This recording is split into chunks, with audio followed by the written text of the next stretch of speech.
My spiritual life started really with my contact with Sathya Sai Baba. I was born Catholic. I mean, I was baptized Catholic. I was raised always Catholic. I am Catholic in this very profound sense. But I managed to go very nicely through 30 years of life as a Catholic without a real spiritual life. That's true of many of us. It was actually my encounter with Sathya Sai Baba that awoke me to the reality of Christ and of spiritual life and truth, and among other things, that all these stories in the Bible are not just fanciful. Mm-hmm. It was quite shocking to me to realize that most of them, maybe all of them, are literally true.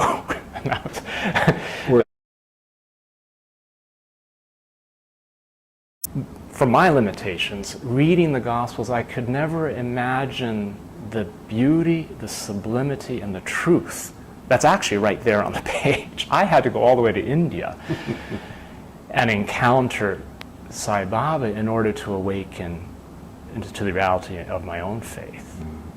Now, the relation, how Sai Baba works with these things. I mean, the poet I study, Dante, well, what it took for him was to encounter Beatrice, to awaken to Christ, really, and to transform his life and to change. Took an encounter with this Florentine girl named Beatrice, and she becomes the figure who reveals, stands in for, is in a sense Christ in his life, because she brings that consciousness, that love, Christ to birth in him. Well, that's what Swami did for me. Right, you realize when you get into these things that you don't choose your guru, they choose you. You really don't have any choice in it. We may think we do it. We often think we do. We think, and certainly we can respond or not respond, and that often works out over many years and maybe even longer. Spiritual life is full of plateaus and dips and regressions and moves forward. Often, some sages have said it's kind of like a wave, that moves forward, but then it has to have a backwash in order to gather strength to move forward again. And spiritual life is also cyclical like that. It has these waves. And you can't just sustain a fever pitch all the time, because that's not the way anything works in nature. St. Thomas Aquinas is one of the greatest intellectuals, one of the greatest minds in Western history, who combined that with the most extraordinary devotional life, and the two work together to lead him straight into divine union in this life, really. Something that he actually, on theoretical grounds, sort of thought was not really possible, to see God face to face in this life. Aquinas thought, no, really only after you've left the body is that possible. Well, he had in his own lifetime an experience of that kind, something that stopped all his writing. And made the famous remark to his secretary, because he was leaving his great Summa Theologia unfinished. The capstone, one of the capstone works of his life. And his secretary was going nuts. This is Aquinas, who was, working on 6 things at once always. And he said, Reginald, I can do no more. He said, such things have been revealed to me that everything I have written looks like so much straw. And Reginald recounts that. And he wrote nothing till the end of his life. He didn't live much after that. But in other words, intellectual life is, and this is a deep truth in medieval thought, that philosophy leads you towards the deeper mysteries of theology. The theology, again, which is also direct experiential. I mean, we're talking about an intense integrated prayer life and sacramental life that then leads you into the divine. But the intellect itself, of course, is not what, well, the mind, the thinking mind, is not what makes the direct contact with the divine. Do you think this thought ceases and then the intellect is raised through love into the divine? But it works more that way. And that process, letting go your trust in your concepts and in your thought, is very painful, and it's essential. Do you think we have contemporaries of Aquinas walking the earth today who are, whether they're aware of Baba or not, it's always been an interest of ours to pursue who they might be and where they might be, how many there might be. Do you think there are people we euphemistically refer to as realized beings? Oh, the way the harmonies in nature and spirit work, because nature is spirit, right? The whole world is spiritual, as Augustine knew very well. The way it works is that when the disharmony increases, so do the forces of harmony to counteract it. That's why Sathya Sai Baba is here. That's why you get these cataclysmic re-revelations of eternal truth. And Sathya Sai Baba is the cosmic one. He's the most extraordinary, but he has dozens and dozens of what I would call sort of satellite avatars or beings, these extraordinary beings who are here too. Would you put those people, would you characterize them as some of the living saints who come and walk among us and teach us their experiences today?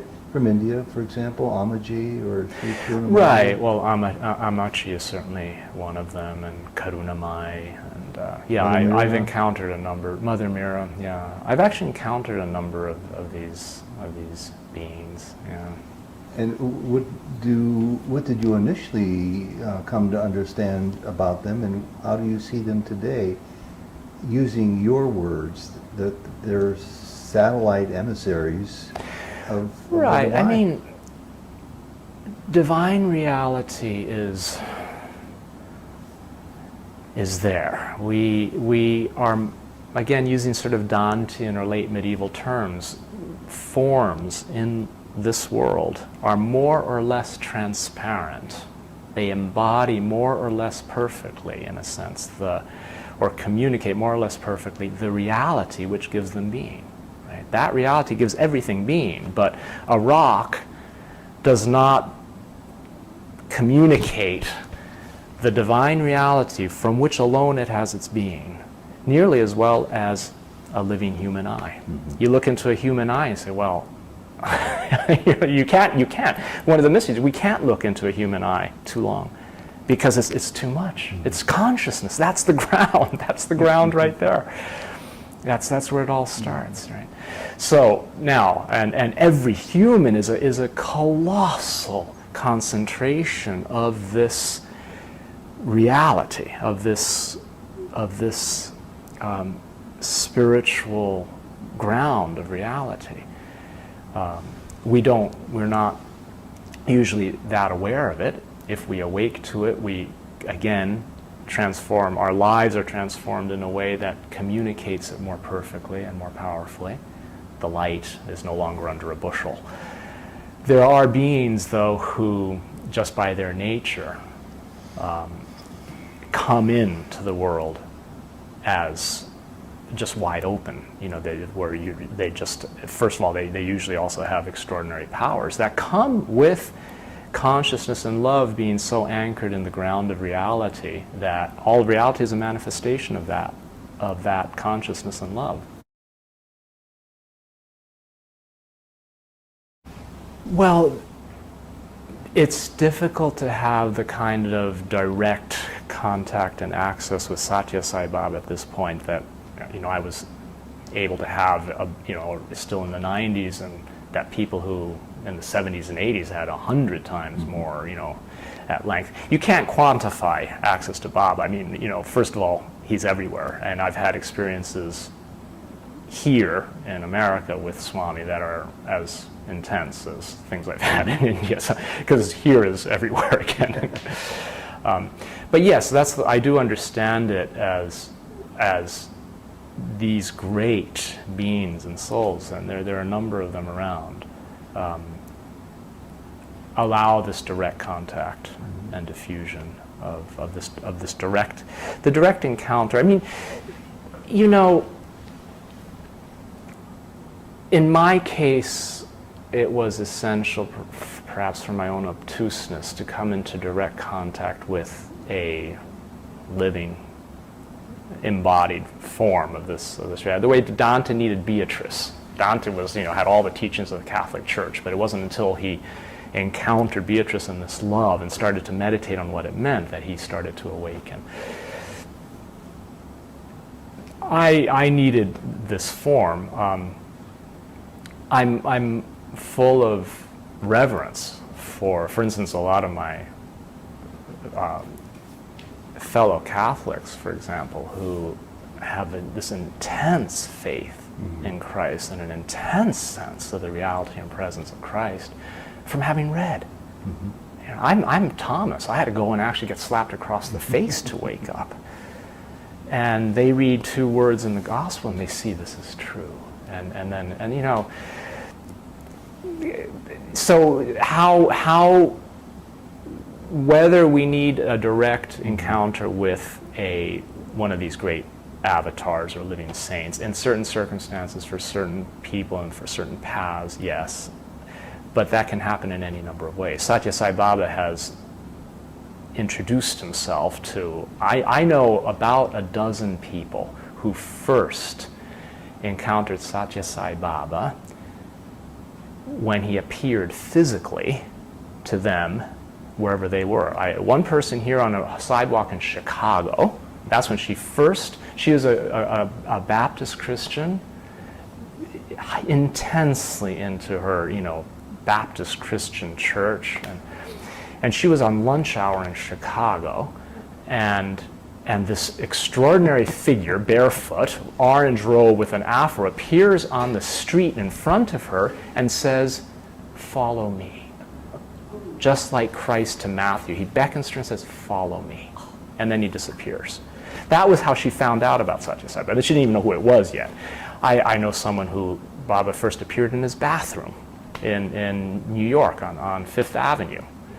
I just met someone this last trip in India. Oh yeah, well actually the way I first found out about Swami was that he appeared in my puja room and stayed for 3 hours that first time.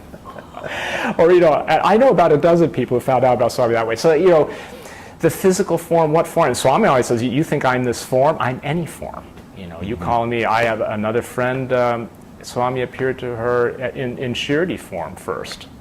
A blue luminous Shirdi on her bed.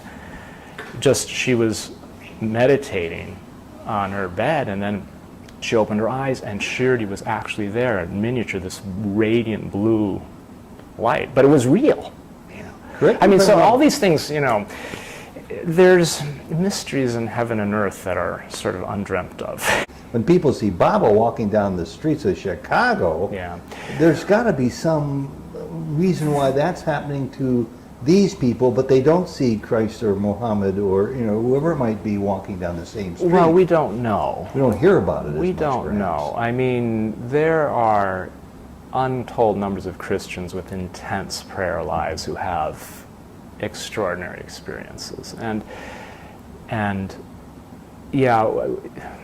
so I'm aware of these things. It is true that this is a particular moment. Sathya Sai Baba is this extraordinary, whatever he is. I mean, again, it's and however you want to understand it. In Catholic terms, because you could say, oh well, of course he is Christ come again. That's an easy answer, and that would be fine for some people. I mean, Christ said he would come again. This is someone who's certainly You'd have to judge. Each person has to make that distinction. In Catholic terms, because of the way the theology has developed, and for good reasons too, because there's extraordinary depth in Catholic thought that you start to realize why things are the way they are. You couldn't just say, and this is where Don Mario Mazzoleni, for instance, his formulations, you could see how they would lead into trouble, because he's not going to be dealing with people who are necessarily always moving from the deepest, spiritual experience of their own, and they're trying to follow a received tradition, and they want to protect it. And Don Mario Mazzoleni will, say, or this is Christ, or this is the, God who sent Christ. Well, in Christian terms, that's problematic, because Christ, that name, that form, that reality, is the name for the nexus, the contact between the human and the divine, for revelation. So everything, to even speak in Catholic or true Christian terms, it has to be related to that, because that's the name for that. So you would have to say then that Sathya Sai Baba is a greater or lesser. In Sathya Sai Baba, you see Christ more or less revealed. You can put it in those terms. Those would be perfectly orthodox terms. The way you would say it, Dante pushes it farther, because he literally makes Beatrice essentially Christ. Although, again, she's a figure of Christ. She signifies Christ.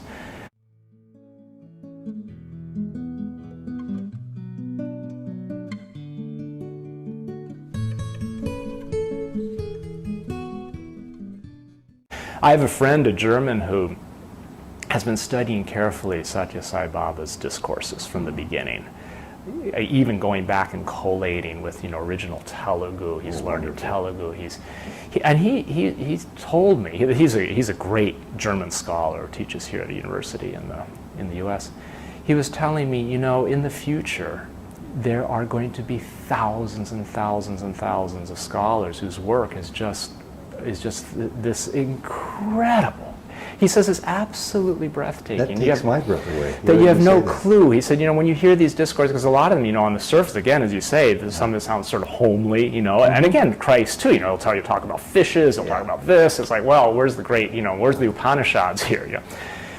But it works at extraordinary levels, and in fact, he was telling me that he's been tracing in the way the discourses work over years these patterns of cycles where they actually develop in these cycles and become more and more and more profound, and then start a new cycle, basically. But he said it rises to, because he's also written a huge book on the Upanishads and the Vedas and so forth.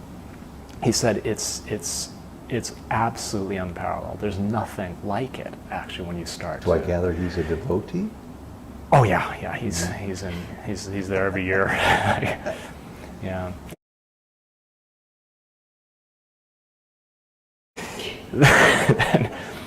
Then another beautiful thing. So he turns to another member of our group. We're all dressed exactly the same, right? Just the men are all in white. He turns to this one man and says, "What's wrong with the boy?" Well, the person he asked happened to be the doctor in our group. He's a medical doctor. The one doctor in our group. He turns to him and says, "What's wrong with the boy?"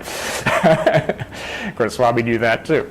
So he said, "Multiple sclerosis, Swami." And so I said, yes, I know. Hasn't walked in 7 years, which is exactly right. Giuseppe told us 2 days before, it's been 7 years since I walked last time. All these things. And then he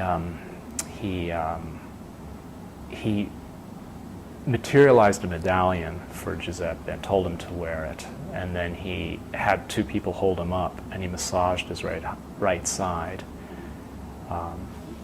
And then Giuseppe could stand, actually led him out of the room. That was the first time he had walked in all that time. But he also made it very clear, that was actually at the end of the interview. He led him out of the room, just holding his hand like that, and he actually could walk. He could do it. It was in him. But he said very clearly, Swami said, "No wheelchair." He said, "Practice, practice, practice." He said. It was a really profound, it was very, very clear the way he said it. And I understood, that, the maladies, Giuseppe was wearing them on the outside, we all had them on the inside. Mm-hmm. And the message was for all of us too. No wheelchair practice. That you have to find the strength in you to actually start making moves towards God. And God then, of course, runs towards you. But God doesn't do the work. I was just reading today, that Swami said, I can turn sky into earth and earth into sky, but I cannot move the human heart 1 inch closer to God. Because we have to do that. We have to respond. He's right there. If we don't respond, Christ's parable of the wheat, of sowing,